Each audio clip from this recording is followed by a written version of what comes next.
Welcome to future with SSC classes.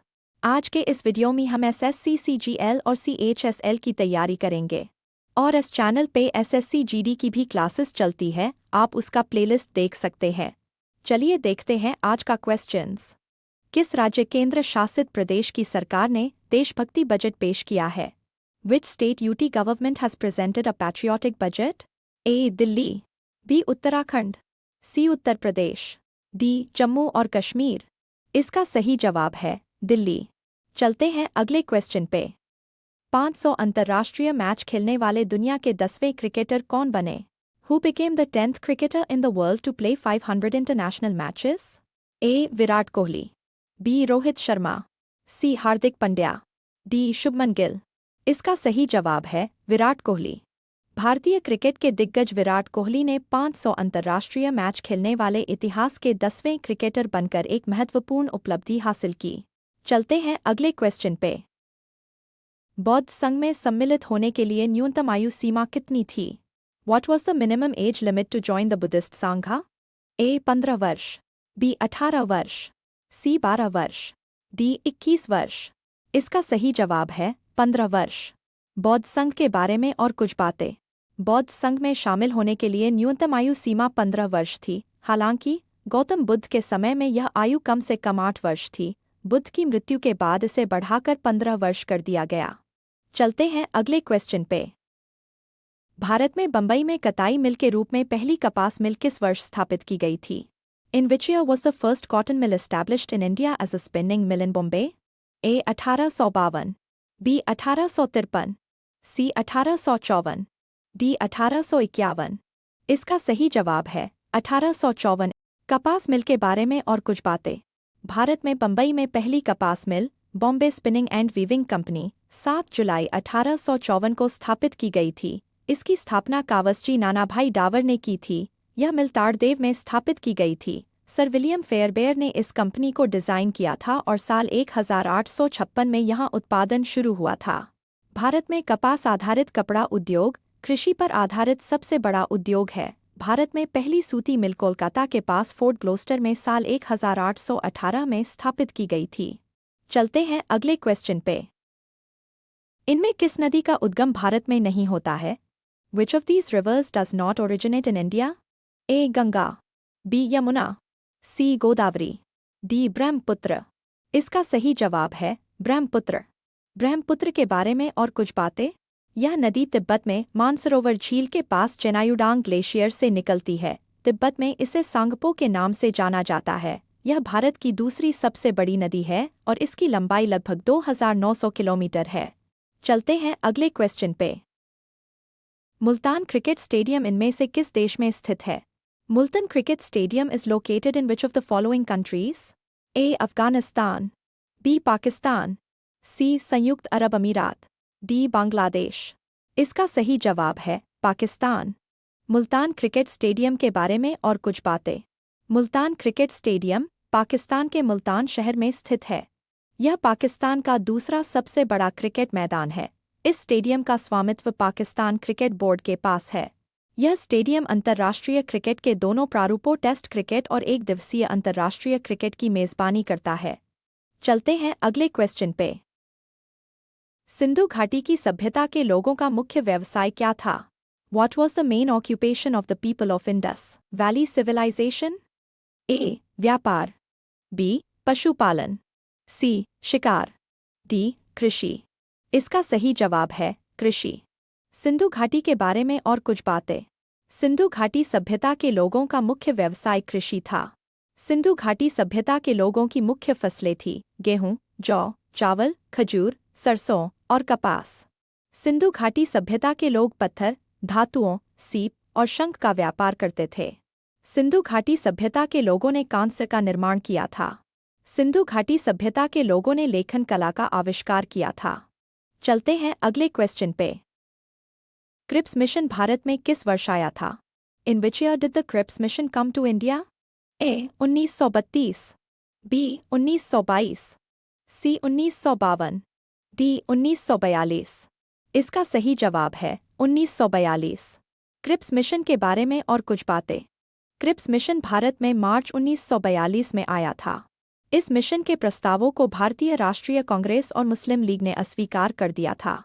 Mahatma Gandhi ने Cripps के प्रस्तावों को विफल बैंक पर पोस्ट डेटेड चेक के रूप में वर्णित किया था। इस मिशन की असफलता के कारण भारत के संविधान का मुद्दा कुछ समय के लिए स्थगित कर दिया गया था। चलते हैं अगले क्वेश्चन पे। निम्नलिखित में से किस वर्ष से राजा राम मोहन राय ने संवाद कौमुदी का प्रकाशन किया? In which of the following years Raja Ram Mohan Roy published Samvad Kaumudi? A 1821, B 1845, C 1817, D 1834। इसका सही जवाब है 1821।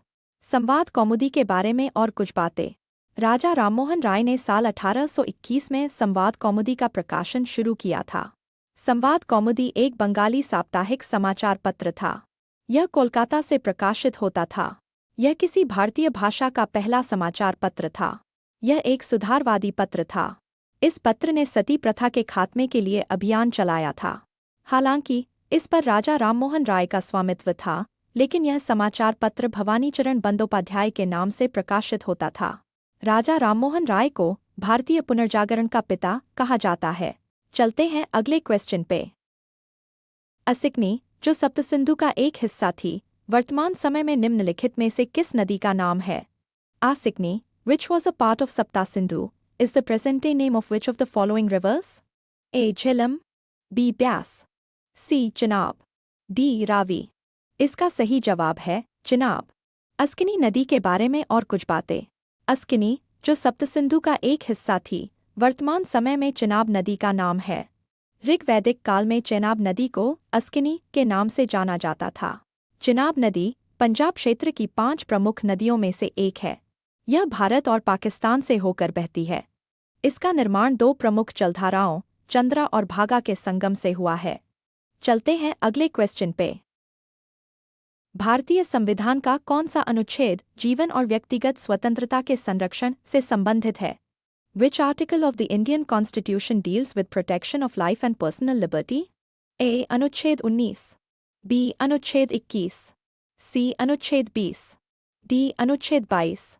इसका सही जवाब है अनुच्छेद 21। अनुच्छेद 21 के बारे में और कुछ बातें। भारतीय संविधान का अनुच्छेद 21 जीवन और व्यक्तिगत स्वतंत्रता के संरक्षण से संबंधित है।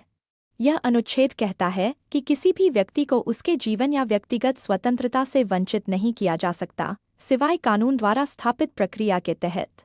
यह एक मौलिक अधिकार है जो हर नागरिक, व्यक्ति और विदेशी को सुलभ है। इसे संविधान के सबसे महत्वपूर्ण प्रावधानों में से एक माना जाता है। समय के साथ अनुच्छेद 21 को बदला गया है और इसके अनुप्रयोग ने भारत में किसी व्यक्ति के अधिकार की रक्षा पर महत्वपूर्ण प्रभाव डाला है। अनुच्छेद 19 अभिव्यक्ति की स्वतंत्रता आदि से संबंधित अधिकारों की रक्षा करता है। चलते हैं अगले क्वेश्चन पे। अंतर्राष्ट्रीय शिक्षा दिवस कब मनाया जाता है? When is International Day of Education celebrated? A. 25 January, B. 24 January, C. 23 January, D. 22 जनवरी। इसका सही जवाब है 24 जनवरी। अंतर्राष्ट्रीय शिक्षा दिवस के बारे में और कुछ बातें। अंतर्राष्ट्रीय शिक्षा दिवस हर साल 24 जनवरी को मनाया जाता है। यह दिन शांति और विकास के लिए शिक्षा की भूमिका को समझाने के लिए मनाया जाता है। इस दिन को मनाने का मकसद सभी के लिए समावेशी, न्याय संगत और अच्छी क्वालिटी की शिक्षा के लिए काम करना है। संयुक्त राष्ट्र महासभा ने दिसंबर 2018 में 24 जनवरी को अंतर्राष्ट्रीय शिक्षा दिवस के रूप में घोषित किया था। साल 2019 से अंतर्राष्ट्रीय शिक्षा दिवस मनाया जा रहा है। साल 2024 में अंतर्राष्ट्रीय शिक्षा दिवस की थीम स्थायी शांति के लिए सीखना, लर्निंग फॉर लास्टिंग पीस है। चलते हैं अगले क्वेश्चन पे। ब्रिक्स बैंक का मुख्यालय कहाँ स्थित है? Where is the headquarter of BRICS Bank located? A. Durban, B. Beijing, C. Moscow, D. Shanghai. इसका सही जवाब है शंघाई। ब्रिक्स बैंक के बारे में और कुछ बातें। ब्रिक्स बैंक यानी न्यू डेवलपमेंट बैंक (NDB) का मुख्यालय चीन के शंघाई शहर में है। ब्रिक्स बैंक की स्थापना साल 2014 में ब्राजील के फोर्टालेजा में हुए छठे ब्रिक्स शिखर सम्मेलन के दौरान हुई थी। इसका गठन ब्राजील, रूस, भारत, चीन और दक्षिण अफ्रीका ब्रिक्स देशों ने मिलकर किया था। पहले इसे ब्रिक्स डेवलपमेंट बैंक के नाम से जाना जाता था। चलते हैं अगले क्वेश्चन पे। निम्नलिखित में से कौन गौड़ साम्राज्य गौड़ा किंगडम का एक प्रसिद्ध शासक था? Who among the following was a famous ruler of Gauda kingdom? A. Shashank, B. Rudradaman, C. Grahavarman, D. Rajyavardhan. इसका सही जवाब है शशांक। गौड़ साम्राज्य के बारे में और कुछ बातें।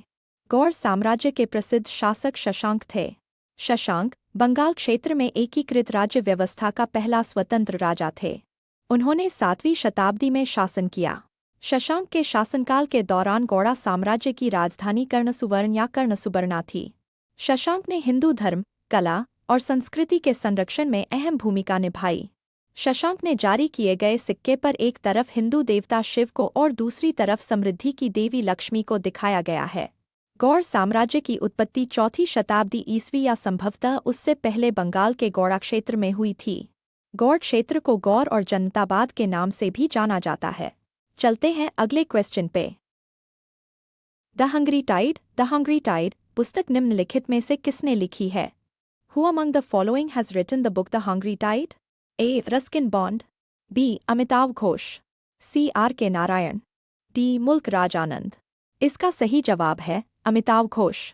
द हंग्री टाइड के बारे में और कुछ बातें। द हंग्री टाइड किताब को अमिताव घोष ने लिखा है। यह अमिताव घोष का चौथा उपन्यास है। यह किताब साल 2004 में आई थी। इस किताब ने साल 2004 का Hutch crossword book award for fiction जीता था। यह किताब पश्चिम बंगाल के सुंदरबन के मैंग्रोव जंगलों में स्थापित है। अमिताव घोष का जन्म 1956 में कलकत्ता में हुआ था। उन्होंने देहरादून, नई दिल्ली, अलेक्जेंड्रिया और ऑक्सफोर्ड से पढ़ाई की। उन्होंने the Hindu, the new yorker और ग्रांटा जैसे कई प्रकाशनों के लिए लिखा है। चलते हैं अगले क्वेश्चन पे। सोनल मानसिंह किसके लिए प्रसिद्ध है? Sonal Mansingh is famous for a. खेलना, बी. गायन, सी. अभिनय, डी. नृत्य। इसका सही जवाब है नृत्य। सोनल मानसिंह के बारे में और कुछ बातें। सोनल मानसिंह एक भारतीय शास्त्रीय नृत्यांगना है और भरतनाट्यम और ओडिसी नृत्य शैली की गुरु है। उन्हें शास्त्रीय नृत्य के क्षेत्र में उनके योगदान के लिए कई राष्ट्रीय और अंतर्राष्ट्रीय संगठनों से प्रशंसा मिली है। सोनल मानसिंह को उनके योगदान के लिए पद्म भूषण और पद्म विभूषण से सम्मानित किया गया है। साल 1992 में उन्हें पद्म भूषण से सम्मानित किया गया था। उस समय वे पद्म भूषण पाने वाली सबसे कम उम्र की व्यक्ति थी। साल 2003 में उन्हें पद्म विभूषण से सम्मानित किया गया था।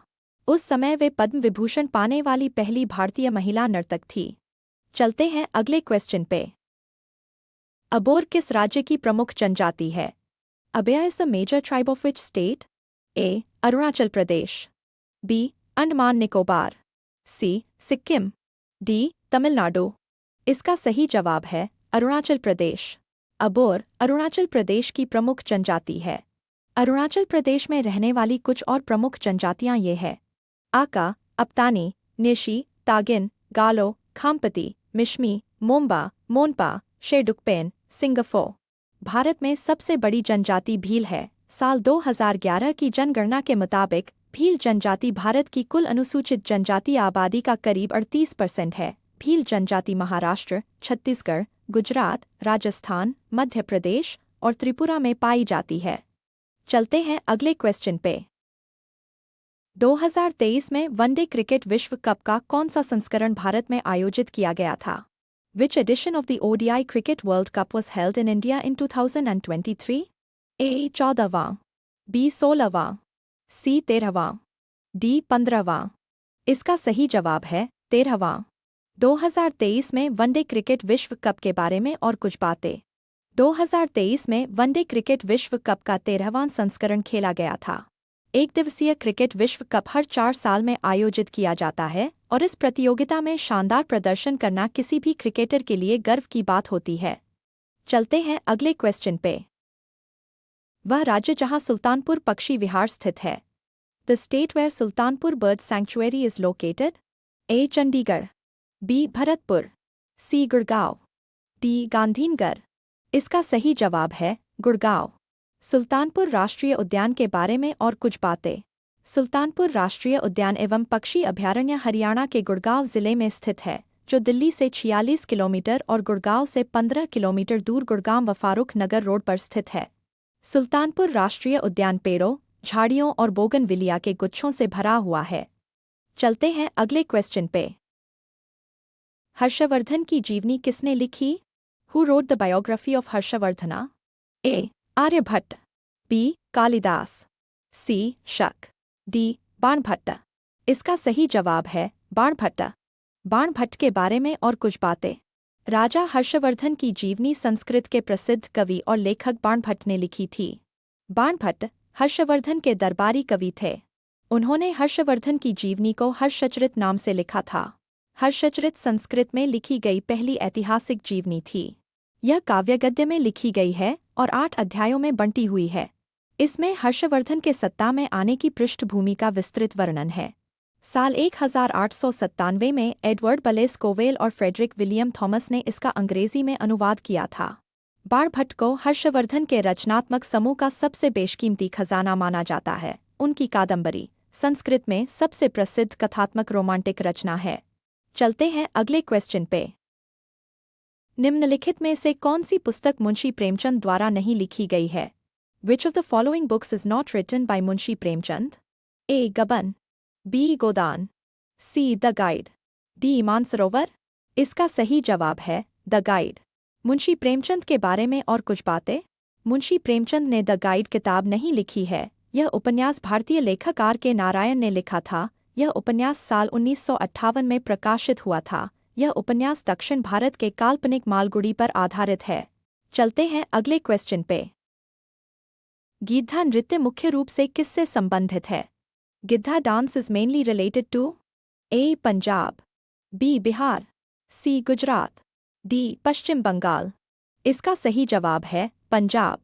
गिद्धा नृत्य के बारे में और कुछ बातें। गिद्धा पंजाब और पाकिस्तान की महिलाओं का एक लोकप्रिय लोक नृत्य है। यह मुख्य रूप से त्योहारों के समय और फसल की बुआई के दौरान किया जाता है। चलते हैं अगले क्वेश्चन पे। कलिंग युद्ध किस वर्ष में हुआ था? In which year did the Kalinga war take place? A. 261 BC, B. 263 BC, C. 232 BC, D. 240 BC। इसका सही जवाब है 261 BC। कलिंग युद्ध के बारे में और कुछ बातें। कलिंग युद्ध मौर्य सम्राट अशोक और कलिंग के राजा के बीच साल 261 ईसा पूर्व में लड़ा गया था। यह युद्ध मौर्य साम्राज्य और कलिंग के बीच लड़ा गया था। कलिंग पूर्वी तट पर स्थित एक स्वतंत्र सामंती राज्य था। यह राज्य वर्तमान में ओडिशा और आंध्र प्रदेश के उत्तरी हिस्सों में है। यह युद्ध धौली पहाड़ियों पर लड़ा गया था। ये पहाड़ियाँ दया नदी के किनारे है। इस युद्ध में मौर्य सेना की जीत हुई थी। युद्ध के बाद अशोक ने पश्चाताप किया और बौद्ध धर्म अपना लिया। इस युद्ध के बाद अशोक ने शांति और अहिंसा का संदेश फैलाया। इस युद्ध के बाद सैन्य विजय का युग खत्म हो गया और आध्यात्मिक विजय या धम्म विजय का युग शुरू हो गया। चलते हैं अगले क्वेश्चन पे। उत्तर प्रदेश में राजघाट बांध का निर्माण किस नदी पर किया गया है? On which river is the Rajghat dam constructed in Uttar Pradesh? A. Yamuna, B. Son, C. Ganga, D. Betwa. इसका सही जवाब है बेतवा नदी। राजघाट बांध के बारे में और कुछ बातें। उत्तर प्रदेश में राजघाट बांध बेतवा नदी पर बना है। यह बांध मध्य प्रदेश और उत्तर प्रदेश की सीमा पर बना है। यह बांध मध्य प्रदेश के चंदेरी से 14 किलोमीटर, उत्तर प्रदेश के ललितपुर से 22 किलोमीटर और उत्तर प्रदेश के देवगढ़ से 55 किलोमीटर दूर है। राजघाट बांध को रानी लक्ष्मीबाई बांध के नाम से भी जाना जाता है। इस बांध की योजना 1975 में बनाई गई थी और इसका निर्माण 1978 में शुरू हुआ था। इस बांध की आधारशिला स्वर्गीय श्रीमती इंदिरा गांधी ने साल 1971 में रखी थी। इस बांध से पानी वितरित करने वाली 3 नहरें हैं। इनमें से 2 नहरें उत्तर प्रदेश को और एक नहर मध्य प्रदेश को पानी देती है। बेतवा नदी यमुना की सहायक नदी है। यह नदी भोपाल के पास अपने स्रोत से निकलकर यूपी के हमीरपुर के पास यमुना नदी में मिलती है। इसकी लंबाई करीब 654 किलोमीटर है। चलते हैं अगले क्वेश्चन पे। कुमार गंधर्व का जन्म किस राज्य में हुआ था? In which state was Kumar Gandharva born? A. Tripura, B. Odisha, C. Karnataka, D. Tamil Nadu. इसका सही जवाब है कर्नाटक। पंडित कुमार गंधर्व का जन्म कर्नाटक के बेलगाम जिले के सुलेभावी गांव में हुआ था। आज के लिए इतना ही। मैं मिलूंगी न्यू वीडियो में न्यू क्वेश्चन के साथ। तब तक के लिए आप अपना तैयारी करते रहिए। Thanks for watching.